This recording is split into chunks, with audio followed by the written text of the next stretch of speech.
Hello everybody, welcome to the Joel Homie Show, where today I review the ready-to-run Axial Horizon Hobby Electric SCX24 Deadbolt in 1:24 scale.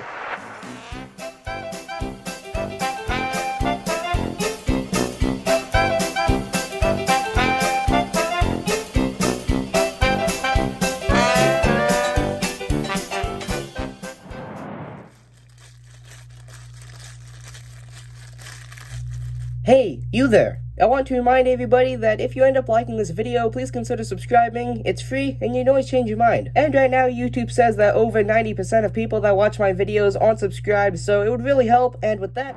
Hello everybody, I'm Joel Homie, your guys' host for today's video, where today I'm going to be reviewing the Axial Horizon Hobby SCX24 Deadbolt in 1:24 scale. Now this is an electric model in 1:24 scale, and this is a ready-to-run model, so that means that it has the transmitter, the car itself, battery, and even to the extent of spare parts. So today's video will be starting with a box overview, and then right after that we'll do an unboxing, and then we'll take a look at all the stuff in the box, including the car, transmitter, battery, the spare parts, the manuals, everything that's in the box, and then we'll do a quick look over at the car itself, both of the exterior body as well as the interior. We'll take a look at the tires, the motor, the receiver, the steering servo, everything that you guys need to know before purchasing, or if you've already purchased it, just to inform you guys a bit more. And then we'll take a look at the rest of the stuff as well in depth and see what all it does. So let's go ahead and start off today's video with a box overview. Of course, starting at the front. So here in the top left, you can see here it says Horizon Hobby. We have some information on the car here. So it says 1:24 scale electric four-wheel drive, SCX24, which is the name of the specific model of RC car, and then trail proven off-road, and then here we have Axial, and then this does have LED lights included on the front bumper, and then as you can see here, it says ready to run. And then on the back of the box here, we have some more visuals on things that it actually does sort of highlight here. So you can see here we have some of the actual metal gearing that is put into the diffs, as well as the transmission actually does also have some metal gearing, if I'm not mistaken. So you can see that our diffs are actually sort of powered through worm gears rather than a conventional just normal spur gear that goes into the diff, and like in this we have a worm gear. And then here it lists the metal chassis, which does sort of hold off against bends and very hard hits, as the actual tiny little shocks are quite soft when actually out of the box. And then you can see here it has the Axial logo and a bunch of other things that we've seen here, and some more visuals of things like the tie rods and a couple other things like drive axles. And then here we have the rear and front axle, sort of showing off that little spot where the worm gear actually fits in. And then here we have our drive axles, and then it lists off a couple different places that you can actually take this: off-road, mountains, rocky, desert. There's a bunch of different places you can take this that this will be able to handle. And then moving to the left side of the box, as you can see here, we have some more visuals of these two different bodies, of which today I'll be reviewing the 1:24 scale Deadbolt in red with this body, and then you can also get the same body in sort of like a green that the actual 1:10 scale car is also in, but you can also get the SCX24 with a bunch of different other bodies that are very different than these ones as well, in a bunch of also different colors. And then here we have some more specs regarding the ready to run. Like you can see here, we have a bunch of Axial stuff that it goes through, the USB charger, and even some things regarding the transmitter itself, and some other warnings and information if you'd like to pause and read there. And then here is the right side of the box. As you can see here, we have more information down there which you can read if you like. Here we have some dimensions for the length, height, and width, and then here we have the ground clearance, the wheelbase, and also the weight, which is a bunch of nice information to know in case you're ever wanting to modify anything or just looking for the specs of this model. And then here we have some more visuals and some stuff that we've seen once again. And then here on the top of the box, we just have some things that we've already seen, and then here we can actually see the model itself. And then we'll go ahead and move down to the bottom, which as you can see is just white, so there's nothing down there. And then to open the box, all you actually have to do is take a look at both sides of the box, where you can actually find two pieces of tape, which I've already opened this because I did get this as a birthday gift. But either way, you would usually cut those and then just simply pull out this tab, and then you could just simply open up the top. And then once you have that, you would just pull out this sort of insert on the top, which is sort of like the little display spot for the car itself. So here you can see this would usually be tied in by a plastic zip tie that would go along the bottom around the chassis. But as I said, and since this was a birthday gift, I do already have it open. But either way, once you have the car out, you can go ahead and set this aside. And then this is trash if you want it to be, but I will be keeping that temporarily just to store the RC car when I'm not using it. And then here we have two instruction manuals. You have one there, which is the main instruction manual, and then you have another one here with just some specs and information, which I will briefly take a look at both of those. And then our bottom insert here is just a white box without the bottom that we can actually go ahead and pull out, and right below that you can see we would usually have our transmitter, which when this is sealed and comes right out of the box would be wrapped in bubble wrap. And then here we have our charger for the car, for the battery that is, and this does include one battery which is already installed in the car when you actually get this. As you can kind of see in there, it is up there in the right up against the body. And then here we have some replacement parts, which is very nice to get. And then here we have a very small Allen wrench, and at this point you can throw away the box if you like to, but as I said, I'll be keeping it for a little while just to store this car when I'm not actually using it.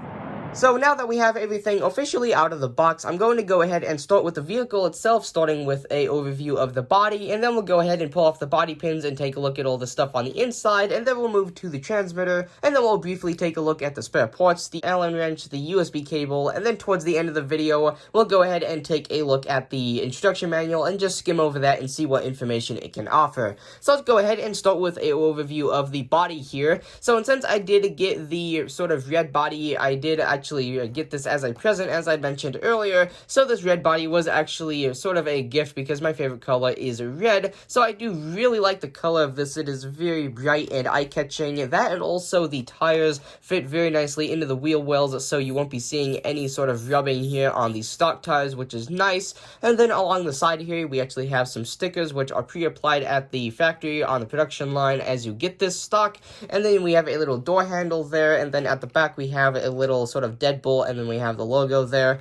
And then we have two tail lights. These are not functional. These don't have any LEDs in them. And then on the other side, this is pretty much just perpendicular to the other side. And then here on the hood, you can see here we have sort of like a represented scoop that says Deadbolt on either side. And then here we have both of our body pins with some little pull pins, which is nice. And since we sort of have a very good chance of scratching our body here, of which after this review I will not be worrying too much about, as it's very hard to not scratch this body, and since these are so small. And then here on the front we have some non-functional headlights, and there's also a grille and some sort of marker lights there. And then it says Axial right across the front. And then here is our bumper with some very, very tiny represented sort of tie points. And then as you can see here, we do have wires running up to the bumper for our two LEDs, which are functional, as you can see. And if I were to actually turn this on, I believe these will actually just click on really quick.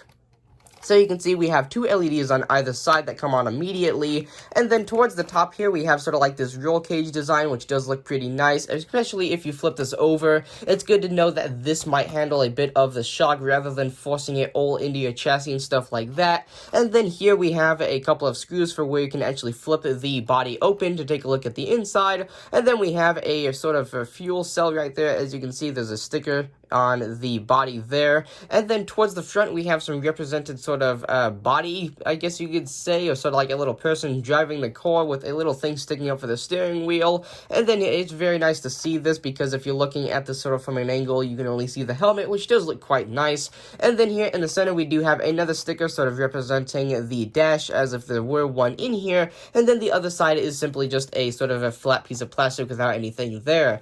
And then to open up the body to get a look at the inside, we just have to remove these two body pins, of which you can do very easily with these little pull pins, and make sure that you put these somewhere safe, because with how tiny they are, they can be very easy to lose. And then popping open the body, as I said, this does flip open towards the back, and you can go ahead and now take a look at all the internals. So I'll go ahead and start with a very brief look at the stuff that we could see earlier. So the tires are quite small. As you can see here, they are just compound. There are no foams in there, but if you wanted to, you could replace them, just of course having to match up the hex neck size and all the things like that. And then towards the bottom, you can actually see here we do have our tie rods as well as our drive axles, of which one is drastically longer than the other due to the transmission actually being placed sort of towards the front due to the transmission having to match up with where the motor is placed. And then opening this back up, you can go ahead and actually see here that we do have our receiver towards the front here, which is nice because a lot of the time you actually see RC cars lacking weight in the front. But we also have our steering servo up here, which is probably about the size of my thumbnail, which is absolutely tiny,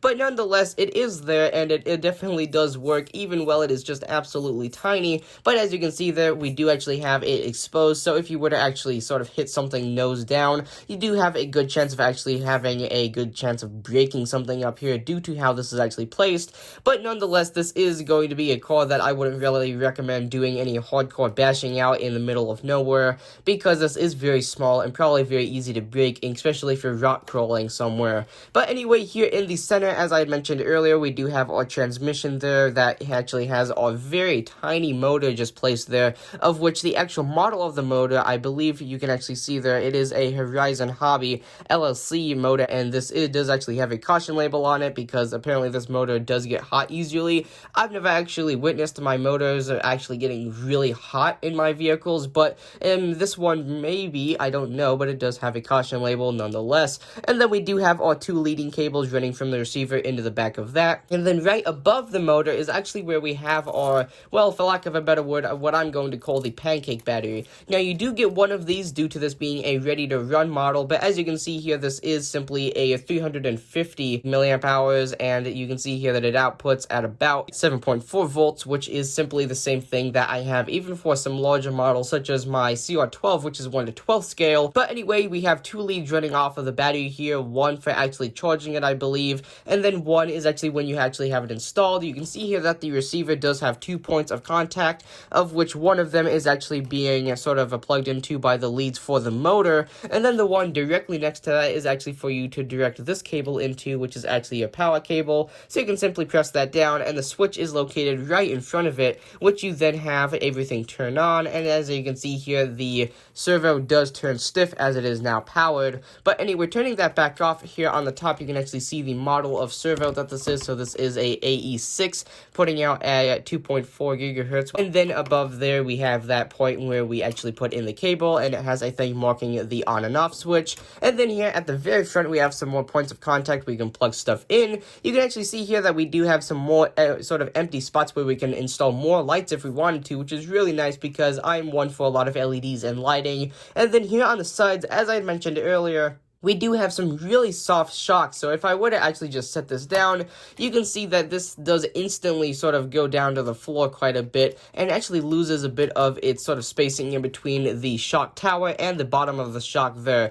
And also you can see here that even if it's just sitting, this is quite bouncy, whereas if I were to bring in a larger model, you can actually see that these are, well, for lack of a better word, not always bouncy. As you can see here with my CR12, it's not bouncy nearly at all, whereas due to how light this model is, it is quite bouncy even when it's just sitting on the floor. But anyway, moving that out of the way, let's go ahead and now take a look at the transmitter and take a look at how to operate that. So here is our transmitter. So as you can see, like many others, it's just simply a black transmitter with no further detailing. And this is a transmitter. As you can see, it does actually label it at 2.4 gigahertz, and this is a AX-4. So here we have our trigger for forward and reverse. And then here on the bottom, we have some information if you would like to pause and read there. And then here is actually where you can install the 4 included AA style alkaline batteries. So as you can see here, there are actually stacked batteries in here. So there are 2 on the first layer. And then as you can kind of see in there, there are actually 2 more directed right in there. But anyway, using that, you can actually see that we do have our steering knob up here, which does look quite nice. As you can see, this is a cheaper transmitter, being sort of more focused towards the car with quality, as if you wanted to, you could just simply replace the transmitter and the receiver. But anyway, next to our steering knob, we do actually have a big door that can open up, where we do have a bunch of controls to control things like the throttle and steering trim, and then we have a bind button here, which does do a couple of different things depending on what you want. And then right next to that, we have a LED light that is red. And then here we have the on and off switch where you actually have batteries installed. That does actually glow red. So I'll go ahead and quickly put these back in. We'll go ahead and take a look at that light. So putting both of these batteries back in and closing the door, you can see here that if I actually flip the switch into on, you can actually see here that we did get a glowing LED light that is indeed red right below all of these different sort of throttle and steering trim controls, which is very nice. And since you do get quite a bit of it customization for a model so small like this. But anyway, closing that flap, let's go ahead and now get the little SCX24 over here and switch it into the on position. Of course, if I actually had my battery in, it probably would help. But anyway, plugging this in, you can see here we now have power, and indeed you can actually briefly hear the servo actually sort of fighting me whenever I move the French steering, which is due to how small the servo is. If you actually were to get a larger model, you probably wouldn't hear that typically. But anyway, nonetheless, you can see here that now they are both connected, so you can see here our steering is working, and due to how light this model is, the steering is very responsive and it doesn't have any struggle moving these wheels. And I even put on some of my stock compound tires for my CR12 and made this thing looking like a absolutely stupid monster truck, and the servo still didn't have any trouble sort of steering those big tires around, which is nice. So the servo will probably last you quite a while. And then here on the back, so you can see here we do have four-wheel drive due to the double sets of drive axles there on the bottom, as it did list on the box.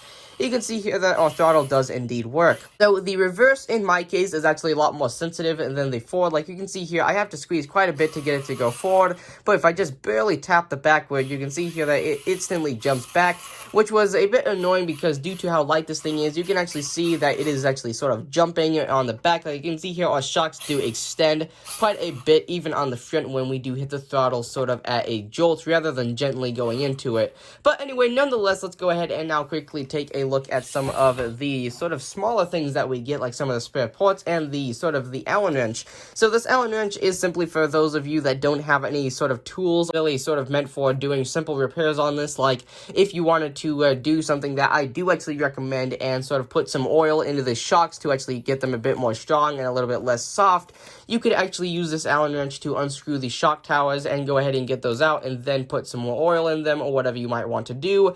And also a lot, if not all, of the other sort of screws in this all actually fit to this size of Allen wrench as well. And then here in the spare parts, I'll go ahead and quickly open this. You can see here that we do actually have quite a lot of spare parts going from even like connecting rods to drive axles, and it's very nice that we do get spare parts with this. As I see with a lot of others, you don't get enough spare parts, and when it comes time that something does break, it can be very hard to actually find spare parts.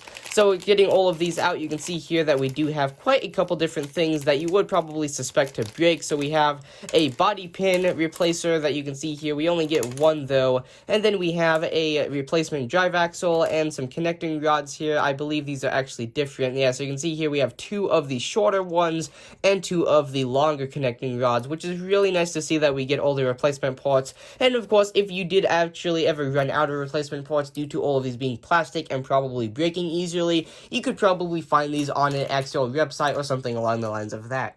And then moving to the charger, you can see here that we simply get a micro USB cable, as you can see right there. It's a kind of short, not too awfully long, but that's okay for me considering I do actually have a USB sort of adapter sitting right below my desk where I can just simply plug these in. But I would sort of assume that most people do have a micro USB cable laying around, as this sort of a style of connector has been around for quite a long time. And then what it actually plugs into is this little charger sort of hub right here. So this is a USB LiPo charger, and then you can actually see, I believe that is the model, and then we have a sticker there, of which I'm actually not sure what that is for, but nonetheless, on the bottom, we do have some more warning information if you want to go ahead and actually sort of pause and read if there's anything of interest there. And then for the battery, if you actually were to unplug it and remove it from the actual truck itself, you can see here that, as I said earlier, with the separate sort of lead, you can actually go ahead and plug this into the end, where you can then actually plug the micro micro USB into the other side, and then when it came time to charge the battery, you could simply just plug this into any USB-A port, and this would then start charging based on these lights right here. And then once it is fully charged, you can go ahead and reconnect it up into the receiver, and then you're ready to go again. And then last but definitely not least, we have both of our instruction manuals. So this one is sort of the more complex one if you were really looking for something very specific. So here we have a lot of information. I believe this is either in different languages or this is just a lot of information. So this does actually look like, yeah, this is all different languages of the same information. So you can see here that we have a couple different diagrams of different styles of connectors for, say, the battery and stuff like that. And this is a connector guide, as it says there at the top. And then on the other side, we do have some more information. This is different from the other side, but once again is in a bunch of different languages. But nonetheless, we do have a lot of information, it looks like there, even if it's just one of these columns in just one language. But anyway, it's nice to see that if you were looking for something specific, you can actually find it here rather than having to search countless hours through the internet for something. But anyway, moving that out of the way and taking a look at this more commercial style sort of instruction manual, here on the back you can see here it has a different sort of social media platforms like YouTube, Twitter. Here we have Instagram and Facebook, and I'm actually unsure as to what that one is, but nonetheless on the other side you can see here that we have a bit of information at the bottom, and then on the front you can see here it says deadbolt 1/24 scale electric 4-wheel drive ready to run, and then it has some more things around the edges, and then on the inside we have a bunch of information like diagrams, how to operate it, to how to install the battery, how to even take apart a bunch of different stuff. But anyway, what I'm trying to say here is there's a lot of different information, so if you ever have problems with this, chances are it's probably going to be found somewhere in one of these two instruction manuals due to the just amazing amount of information in there. Right then, and with all that being said, there is Joel Hamisha review of the Axial Horizon Hobby Ready to Run SCX24 Deadbolt in 1/24 scale. So with that being said, if you guys enjoyed today's video as much as I enjoyed making it,